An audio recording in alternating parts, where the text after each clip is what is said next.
I'd like to start off by telling you all a story. A story from Kujhalli in Karnataka. Now, Kujhalli is a remote village in the Uttara Kannada district of Karnataka. It's a sort of village where you need to take an overcrowded tempo ride to reach the place. There's no network there. And Kuja in Kannada, the local language, means pot, and Halli means village. That's how the village got its name. Up until the 1990s, Kujhalli was a thriving potter's colony, home to over 15 families that were engaged in this process of, making pots, clay pots. But today, Kujhalli is survived by its last remaining potter's family, the eldest of whom is Suresh Gunugar. Now, what happened in Kujhalli? Because potter after potter, family after family because in pottery, the entire family gets involved in the profession. It's not just one person. They decided to abandon this trade. And they went, in favor of other work, less back-breaking work, like coolie or painting houses or driving taxis. But Suresh Gunugar, the last remaining potter in Kujhalli, retains an unshakable belief in a different time, a different era. Because pots stopped being a thing of utility in houses. They're something that is now, kept for decorative purposes. And this led to the death of a profession in this village.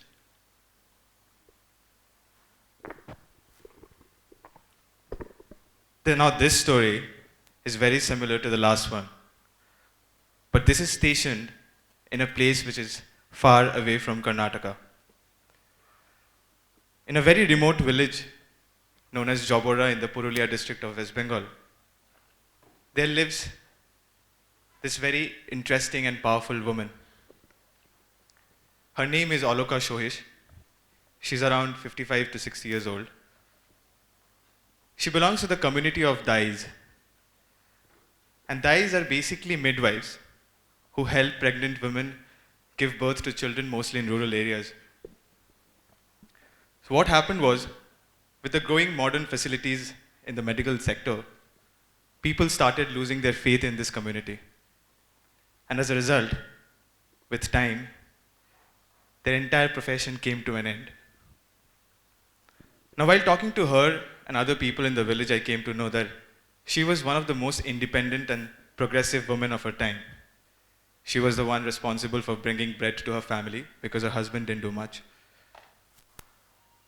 She was responsible to ensure education to all her children. Now, what happened as a result of her profession coming to an end was she lost her identity. From being one of the most powerful women in the entire village, today she works as a maid in one of the households. Fortunately, she's not given up on life and she's still thriving ahead. Now, personally, I don't have a problem with modernization or development or technical advances. But I'm afraid that we are moving ahead so fast with this growing tide that we do not have the time to stop and look back at these lives which are getting affected by it. For our third story, we stay in West Bengal, in a little village called Bhalopahar. Now, Bhalopahar is 2 hours away from the Jharkhand-West Bengal border.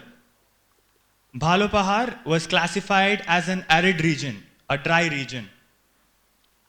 But 2 decades ago, Kamal Chakraborty, a resident of nearby Jamshedpur, set out to rewrite the fate of this village. He involved the tribals living in the region and started planting saplings.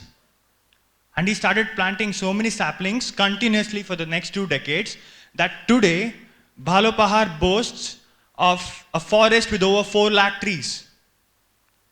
And this forest has managed to replenish the groundwater in Bhalopahar. Today there is a Bhalopahar primary school which offers education up until 8th standard. And All this in the space of 20 years, because in the 1990s, the village was inhabited by hunter-gatherers, not even agricultural landholders. And today there is small-scale sustenance farming happening, and there is a school, and there is a forest with over 4 lakh trees. So in a world with rampant deforestation, a story like that of Balopahar is definitely welcome. These stories exist right amongst us. These are stories of everyday life of everyday people. Yet, when we hear these stories, we act very alien to it.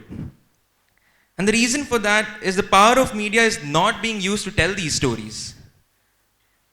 These stories often do not surface on the mainstream media.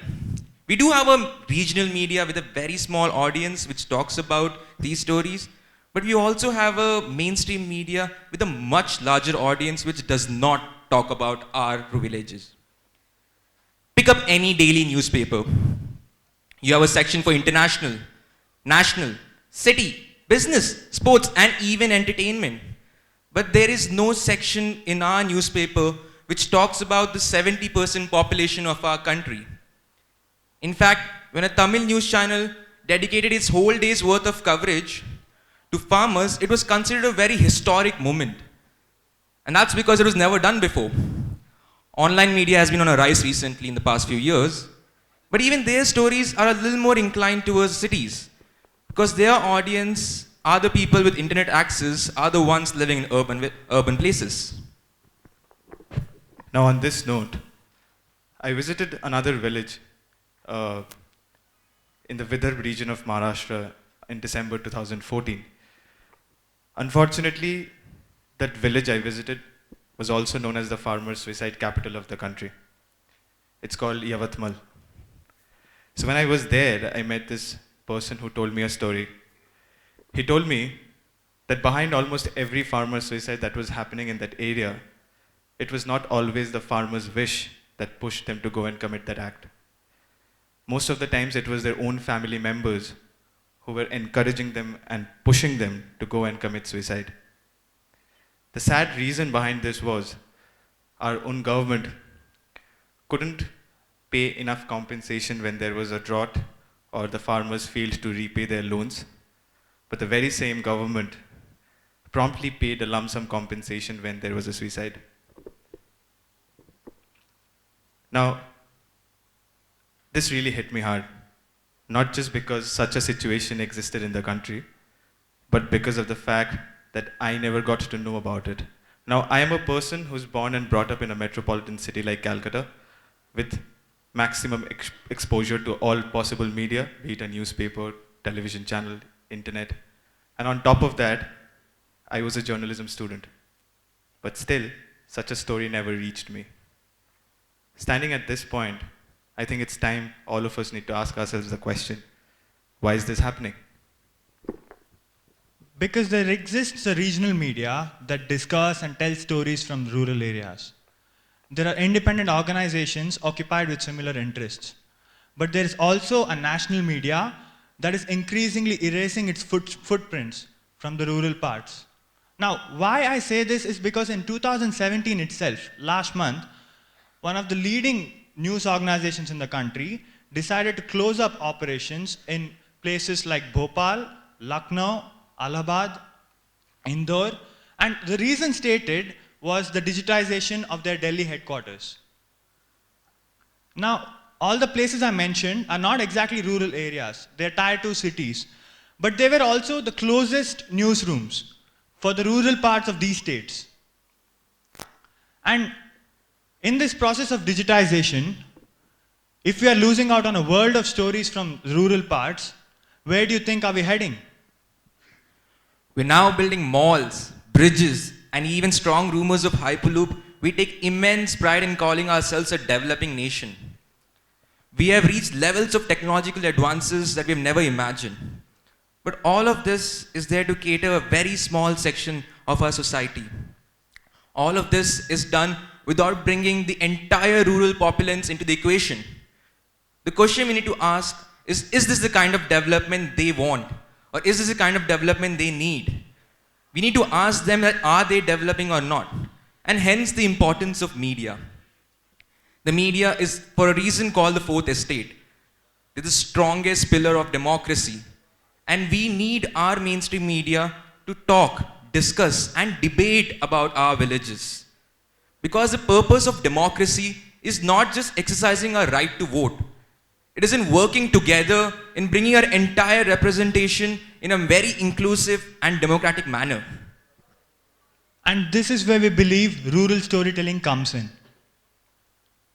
Since 1995, there was a steady increase in the number of farmers committing suicides in this country. And the same time frame, between the 2001 and 2011 census, there was almost a 9 million drop in the number of farmers in the country. So a smaller farmer base and an ever increasing number of farmer suicides. Yet it was only in 2012 that when an unprecedented number of farmers committed suicide, that the national media decided to cover this issue extensively. It is not just about the farmers committing suicides. There are languages dying out on our watch. There are professions dying out. There is art dying out.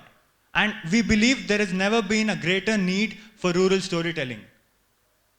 Because the next time, it should not take 15,000 farmers committing suicide in a year for the national media to cover the issue. We need to hear their stories. We need to hear more stories like that of Kamal Chakraborty, because it sets an example for the rest of us. We need to discuss the death of our art, our languages. And then, and only then, can we call ourselves developing in the true sense. The three of us here are students of journalism from the School of Communication, Manipal, as was mentioned earlier. But at the same time, we're also the founding members of an initiative known as the Rural India Project. So what we do in TRIP is, our storytellers travel to different villages all across the country during our semester breaks mostly, because that's the longest time we get, which is around 1 to 1.5 months. And we stay in these villages throughout the course of time. We try to live their lives. We try to experience their problems. We try to feel their happiness and sorrow at the same time, and then come back and then try to tell these stories through all possible communicable media. Now at the same time, while we are doing this, there is a thought that keeps haunting me all the time. We who are born and brought up in the urban parts of the country have started believing that the food we consume either comes from a shopping mart or falls directly from the sky. We have forgotten the fact that behind every course of meal we consume, there is a farmer toiling day in and day out and is probably going to sleep hungry tonight. We have all built a huge bubble around us and is comfortably staying inside it. And the prime focus of the Rural India Project by telling these stories is to break that bubble. Thank you, ladies and gentlemen.